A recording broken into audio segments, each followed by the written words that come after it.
എല്ലാവർക്കും വിനീത നമസ്കാരം. ശ്രീമദ് ഭാഗവതം ദശമസ്കന്ധം അധ്യായം 87 ശ്ലോകം 23, 24, 25, 26 4 ശ്ലോകങ്ങള് ഇന്ന് നമുക്ക് നോക്കാം. ശ്രുതിഗീത തുടരുന്നു. ഓം നമോ ഭഗവതേ വാസുദേവായ. ശ്ലോകം 23. നിഭൃതമരുന്മനോക്ഷദൃഢയോഗയുജോ ഹൃദിയൻ മുനയ ഉപാസത്തെ തദരയോപിയയുസ്മരണാൽ സ്ത്രിയൗരഗേന്ദ്ര ഭോഗഭുജദണ്ഡ വിഷക്തധിയോ വയമപി തേ സമദൃശോംകൃസരോജസുധാ.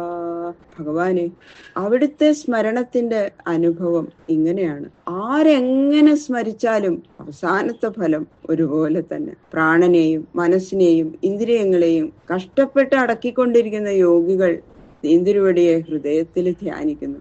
നീന്തിരുവടിയെ പരമസുന്ദരനെന്ന് കരുതി സർപ്പശ്രേഷ്ഠന്റെ ശരീരം പോലെ നീണ്ടും ഉരുണ്ടുമിരിക്കുന്ന നീന്തിരുവടിയുടെ കൈകൾ കൊണ്ടുള്ള ആലിംഗന നിമിത്തം ഉണ്ടാകുന്ന സുഖത്തെ അനുഭവിക്കാൻ ആഗ്രഹിച്ചുകൊണ്ട് സ്ത്രീകള് നിരന്തരം നീന്തിരുവടിയെ ധ്യാനിക്കുന്നു. ശത്രുക്കള് അങ്ങയെക്കുറിച്ചുള്ള ദ്വേഷം ഹേതുവായി അങ്ങയുടെ സ്വരൂപത്തെ ഉള്ളിൽ എപ്പോഴും ഓർക്കുന്നു. നീന്തിരുവടി വലുതിലും ചെറുതിലും ഉള്ളിലും പുറത്തും ഒരുപോലെ വ്യാപിച്ചവനായതുകൊണ്ട് എങ്ങും നിറഞ്ഞിരിക്കുന്നു എന്നുള്ള ബോധത്തോടു കൂടി അവിടുത്തെ ചരണാരവിന്ദ മകരന്തത്തെ ആസ്വദിച്ചു കൊണ്ടിരിക്കുന്ന ഞങ്ങളും, അതായത് വേദാഭിമാനിനികളായ ദേവതകളും അർത്ഥം, ഭഗവാനെ അവിടുത്തെ സ്മരിക്കുന്നു. സ്മരണ മാർഗങ്ങള് വളരെ വ്യത്യസ്തമാണെങ്കിലും സ്മരണ നിമിത്തമുണ്ടാകുന്ന ഫലങ്ങള് ഒരുപോലെ തന്നെ ഇരിക്കണം. ഇങ്ങനെ ബഹുവിധമായി ധ്യാനിക്കുന്ന എല്ലാവരും നീന്തിരുവടിയെ തന്നെ പ്രാപിക്കുന്നു. ജ്ഞാനം നിമിത്തമോ ഭക്തി നിമിത്തമോ രാഗം നിമിത്തമോ ദ്വേഷ നിമിത്തമോ ഏതു വിധമായാലും മനോവൃത്തി നീന്തിരുവടിയിൽ ലയിച്ചാൽ അവസാനത്തിൽ നീന്തിരുവടിയോട് ചേരാം എന്ന് അതിന്റെ സാരം. ചരണസ്മരണം പ്രേംണ തവദേവ സുദുർലഭം യഥാ കഥഞ്ചിൽ നൃഹരേ മമ ഭൂയാത് അഹർനിശം എന്ന് ശ്രീധരാചാര്യപദ്യം. പ്രേമപൂർവം നീന്തിരുവടിയുടെ പാദസ്മരണം ബഹുദുർലഭം. ഹേ ഭക്തവത്സലനായ നരസിംഹമൂർത്തി, ഏതു വിധത്തിലെങ്കിലും അങ്ങയുടെ പാദചിന്ത എനിക്ക് ഉണ്ടാവാൻ അനുഗ്രഹിക്കണമേ. ഏതു വിധത്തിൽ സ്മരിച്ചാലും ഫലം ഒന്നു തന്നെ ആണെങ്കിലും പ്രേമപൂർവം സ്മരിക്കാൻ ഞങ്ങൾക്ക് അനുഗ്രഹം നൽകണമേ. കൈഹനുവേദ ബദാവര ജന്മലയോഗ്രസരം യതയുദഗാൽ ഋഷിർയമനുദേവഗണ ഉഭയേ തർഹി ന സന്നചാസദുഭയം ന ചകാലജവ കിമപി ന തത്ര ശാസ്ത്രമവകൃഷ്യ ശൈതയദ. ഭക്തിയോഗം കൊണ്ട് മാത്രല്ലാതെ ജ്ഞാനയോഗം മുതലായ ഒന്നുകൊണ്ടും അങ്ങേ ശരിയായി ധരിക്കാൻ സാധിക്കില്ല എന്നത് ഉറപ്പിച്ചു പറയാണ് ഈ ശ്ലോകത്തിൽ. ഈ ലോകത്തിൽ ഭഗവാനെ അവിടുത്തെ ആരറിയുന്നു? ആരും അറിയുന്നില്ല. എന്തുകൊണ്ടെന്നാൽ അവിടുന്ന് എല്ലാറ്റിന്റെയും ഉൽപ്പത്തിക്ക് മുമ്പേ ഉള്ളവനാകുന്നു. അങ്ങനെ ഇരിക്കാൻ അങ്ങയെ സ്വതന്ത്രമായി അറിയാൻ സമർത്ഥര് എന്നുള്ള വിചാരത്തിന് അർഹന്മാരായ സകലരും പിന്നെയുണ്ടായവരും മരിക്കുന്നവരും ആകുന്നു. അങ്ങനെയുള്ളവർക്ക് ആർക്കും നീന്തിരുവടിയെ സ്വതന്ത്രമായിട്ട് അറിയാൻ ശക്തിയില്ല എന്നുള്ളത് സ്പഷ്ടമാണല്ലോ. ബ്രഹ്മാവ് നീന്തിരുവടിയിൽ നിന്നുണ്ടായി. ബ്രഹ്മാവിൽ നിന്ന് ആധ്യാത്മികന്മാർ, ആദിദൈവികന്മാർ എന്ന് പറയപ്പെടുന്ന രണ്ടു വിധം ദേവന്മാരും പിന്നെ ഉണ്ടായി. അതിനാൽ ബ്രഹ്മാദികൾക്കും നീന്തിരുവടിയെ അറിയാൻ കഴിയില്ല. ഏതൊരു സമയത്തിൽ നീന്തിരുവടി സകലത്തെയും സംഹരിച്ച് എതിർച്ചയാ തുടങ്ങിയ സൃഷ്ടിലീലയിൽ നിന്ന് വിരമിച്ച് സകലത്തെയും തങ്കൽ തന്നെ അടക്കി യോഗനിദ്രയോടെ വർദ്ധിക്കുന്നുവോ, അപ്പോ സ്ഥൂലരൂപങ്ങളായ ആകാശാദിഭൂതങ്ങള്, സൂക്ഷ്മരൂപങ്ങളായിരിക്കുന്ന മഹദാദി തത്വങ്ങളും ഈ രണ്ടും കൊണ്ടുണ്ടാക്കപ്പെട്ട ശരീരങ്ങളും ഇവയുടെ ഉൽപ്പത്തിക്ക് ഹേതുവായിരിക്കുന്ന കാലവൈഷമ്യവും ഇതിനൊക്കെയും പ്രമാണമായിരിക്കുന്ന ശാസ്ത്രവും ഒന്നുമില്ല. അതുകൊണ്ട് സൃഷ്ടിക്ക് മുൻപും സൃഷ്ടി നടക്കുന്ന സമയത്തും പ്രളയ സമയത്തും അങ്ങയെ അറിയാൻ കഴിവുള്ളവർ ആരുമില്ല. അതുകൊണ്ട് നീന്തിരുവടിയുടെ സൂക്ഷ്മ തത്വത്തെ അറിയാതിരിക്കുന്നവർക്ക് അതിനെ അറിയിച്ച് അവരുടെ ജന്മമൃതി ദുഃഖങ്ങൾ തീർത്ത് രക്ഷിക്കാൻ ഉപകരിക്കുന്ന ഭക്തിയെ തന്നെ ഞങ്ങൾക്ക് നൽകണം എന്നാണ് ആ സ്തുതിയുടെ സാരം. ക്വാഹം ബുദ്ധ്യാദി സംരുദ്ധ കുജഭൂമൻ മഹസ്തവ ദീനബന്ധോ ദയാസിന്ധു ഭക്തിമേ നിർഹരേ ദിശ എന്ന് ശ്രീധരാചാര്യപദ്യം. ബുദ്ധി, മനസ്സ്, ഇന്ദ്രിയങ്ങള്, ദേഹം എന്നിവയാൽ ബന്ധിക്കപ്പെട്ടിരിക്കുന്ന ഞാൻ എവിടെ? സർവവ്യാപിയായിരിക്കുന്ന അങ്ങയുടെ മഹിമ എവിടെ? രണ്ടിനും മഹത്തായ അന്തരമുള്ളതിനാൽ ഹേ ദീനബന്ധോ ദയാസിന്ധോ നിന്തിരുവടിയിൽ പ്രേമഭക്തിയെ തന്നെ എനിക്ക് നൽകണമേ എന്ന് പ്രാർത്ഥിക്കുന്നതാണ് ഉചിതം. ജനിമ സദസ്സതോ മൃതിമുദാത്മനിയേചഭിതാം വിപണമൃതം സ്മരന്തി ഉപദിശന്തി താരുപിതൈ ത്രിഗുണമയ പുമാനിതിഭിദായ ദാബോധകൃതാ ത്വയി ന തതഃ പരത്ര സഭവേത് അവബോധരസേ. ജ്ഞാനം വളരെ പ്രയാസമായിട്ടേ സിദ്ധിക്കുള്ളൂ. ഭക്തി കൊണ്ട് ഭഗവത് തത്വം അറിയുന്നതല്ലാതെ ജ്ഞാനം കൊണ്ട് സാധിക്കില്ല. എന്തുകൊണ്ടെന്നാൽ ജ്ഞാനത്തെ ശിഷ്യന്മാർക്ക് ഉപദേശിച്ച ആചാര്യന്മാർ തന്നെ ഭ്രാന്തിയിൽ നിന്നും മുക്തരല്ല. അവരിൽ ബഹുവിധ ഭ്രമം കാണുന്നതുകൊണ്ട് അവരുടെ ശിഷ്യന്മാരും ഭ്രമനിർമുക്തന്മാരായി ഭവിക്കാൻ സംഗതിയില്ല. അതുകൊണ്ടും ഭക്തിരേവ ഗരീയസി എന്ന് പറയാൻ ഭാവിച്ചിരിക്കുന്ന ശ്രുതി ജ്ഞാനം ഉപദേശിക്കുന്ന ആചാര്യന്മാരുടെ ഭ്രമ ബാഹുല്യത്തെ കുറിച്ച് വിവരിക്കുകയാണ് ഈ ശ്ലോകത്തില്.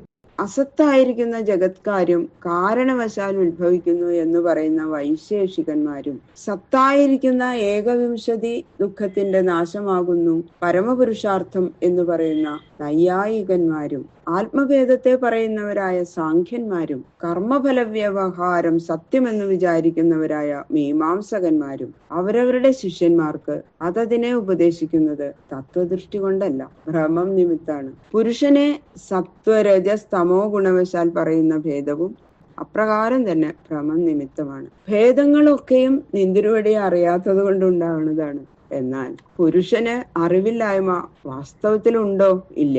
എന്തുകൊണ്ടെന്നാൽ പുരുഷൻ അജ്ഞാനത്തിൽ നിന്ന് വേറെ നിൽക്കുന്നു. പുരുഷസ്വരൂപം തന്നെ ജ്ഞാനമാണ്. പ്രകാശമേ സ്വരൂപമായിരിക്കുന്ന സൂര്യനിൽ അന്ധകാരം ഇരിക്കാത്തതുപോലെ ജ്ഞാനമേ സ്വരൂപമായിരിക്കുന്ന പുരുഷനിൽ വാസ്തവമായി അജ്ഞാനം ഇരിക്കില്ല എന്നുള്ളതിന് സംശയമില്ലല്ലോ. ഇങ്ങനെ ഇരിക്കെ മേൽക്കാണിച്ച വിധം ഉപദേശിക്കുന്ന ആചാര്യന്മാർക്ക് തന്നെ ഭ്രമനിവൃത്തി വന്നിട്ടില്ലാത്തത് കൊണ്ട് അവരുടെ ശിഷ്യന്മാർ എങ്ങനെ ജ്ഞാനികളായി വരും? അതുകൊണ്ട് ഭക്തി തന്നെ നിന്തിരുവടിയുടെ തത്വത്തെ അറിയിക്കുവാൻ സമർത്ഥം എന്ന് ആണ് അതിന്റെ അർത്ഥം.